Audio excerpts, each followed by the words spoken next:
Now, let's step forward. We're going to talk about developing ideas.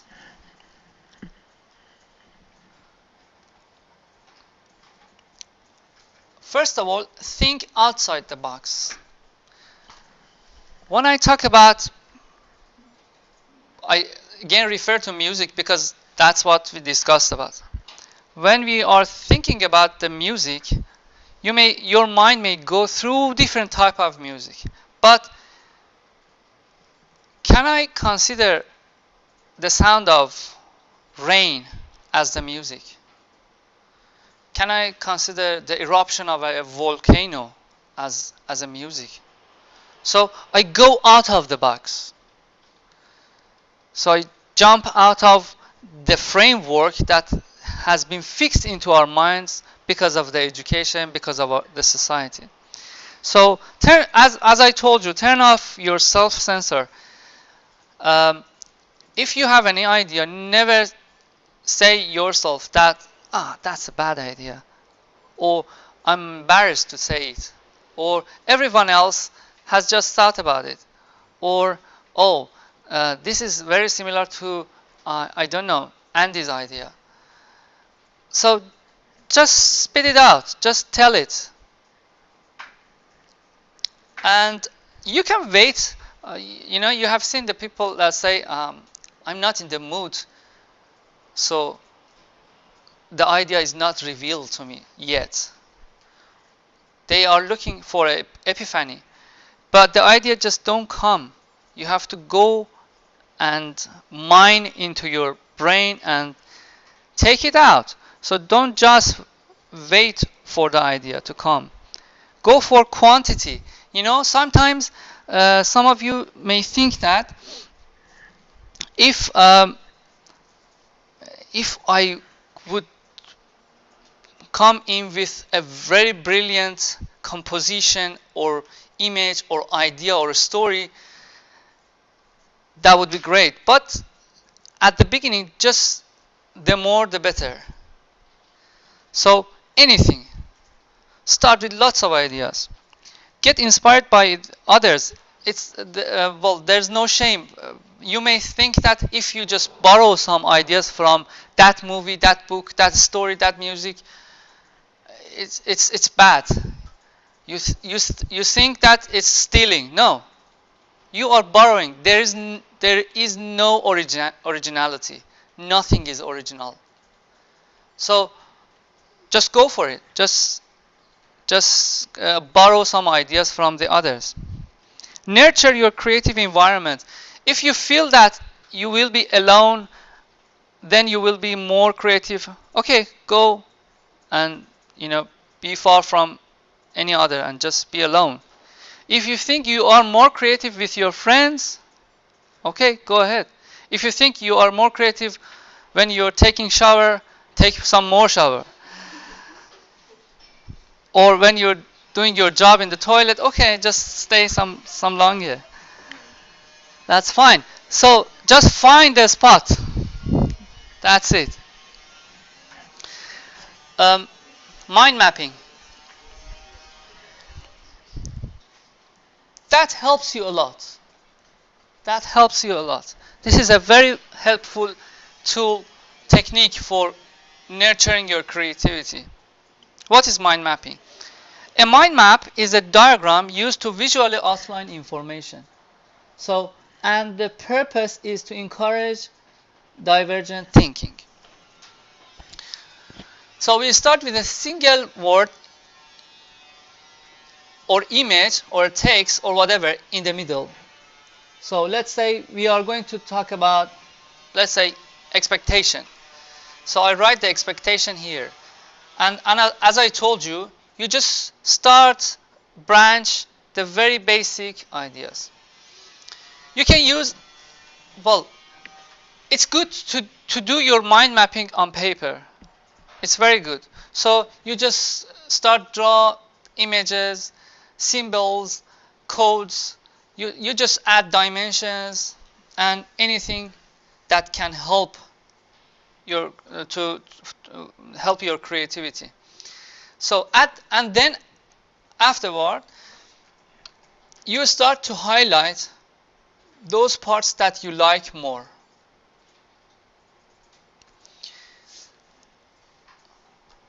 So, where do I start? Start with what you think is obvious. So, you can start doing searching in very basic searching tools.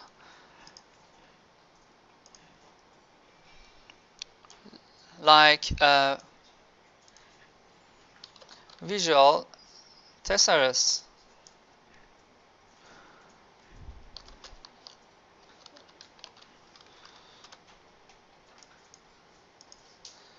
Okay, imagine that I'm gonna my topic is ocean. Okay, look it up. I'm gonna try it. Okay, it gives me some idea. Ocean is a sea or a body of water or water. Let's choose something more general. Cat. Okay, so that's the beginning. Ocean in Wikipedia.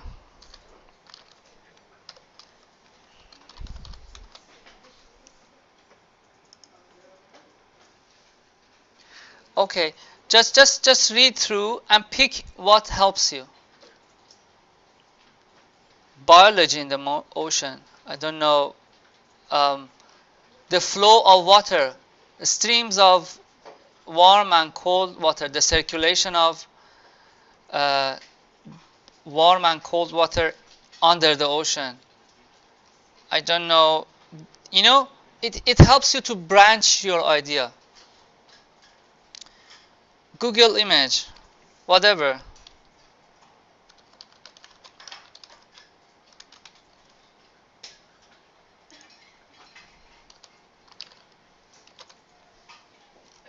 This is what you've done. That one is good. And YouTube, Pinterest helps you a lot because you just go through lots of images and then pin them and then collect them into one folder, one directory actually. Okay, and then you got lots of data and you start. This is where we start converge to decide, to filter. So you start pick, okay, I don't like this area, but I like talking about ocean in different cultures. I don't like talking, approaching ocean in terms of different fishes and species living in the ocean. I just want to have a sense of ocean in the culture or in mythology. So you just pick or highlight the part that is important to you. Okay, now time to unveil your very basic story. Okay, every story can have a very complex plot. Some of good movies, they just have a plot which is like a brain. But don't panic. Every story has just 3 parts. We call it 3-act narrative structure. This is the classical structure of narrative. Every story has a beginning, a middle, and end. Okay? So, and when we go forward, this is the line of, the change. Your character, your environment, your idea should show a change. This change might be success, failure, whatever. You may leave it for the audience choice, but you have to move forward. Even it is 30 seconds or 1 minute, whatever it is. Okay. Now, you have a topic. Imagine that you did a brainstorming with your friends, with your group, and then you just draw a mind map, and then you just developed your mind map and highlighted where you want, and now you have a kind of idea that what story you're gonna work on. So just summarize your story in one sentence. When I ask you what is your story, you have to be able to just say it is about I don't know, a clock that wants to be a musician. But you may change it later on. We are not fixed at this moment. Okay. Now you have picked a story. You got a story. You know, the first research board that you just prepared, it was a random inquiry into different visual inspirations. But now we have a story, we have a character, we have a start, a middle, and end. All in one sentence, that's fine. But let's collect a couple of inspirations for our story. Actually, we are going to update our research board into, so the research board is for exploring the content. The research board was to know that my idea is about survival. Okay, so I'm gonna use, well, I see a couple of different types of survival in nature, in people, and I have an idea what it is. But then, so you explore the content, and especially when you draw mind map, you just do a research. But when you just picked your story, now you want to explore the form. Okay, so what colors I'm gonna use? What is my graphical style? Is it going to be 2D, 3D? Is it dark or is it bright? Whatever. So you start updating your research board into what we call it inspiration board. You may use even objects that inspire your story. You may use, when I compare these two, I clearly see they are going to two completely different routes because of the colors. And in your inspiration board, you are more specific about the colors you are going to choose, the style you are going to choose to work on. You can even have some objects on it. They all inspire you because you are going to create a world.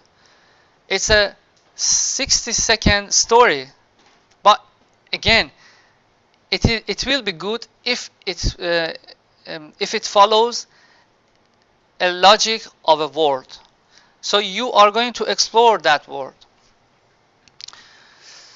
Okay. At the moment, let me just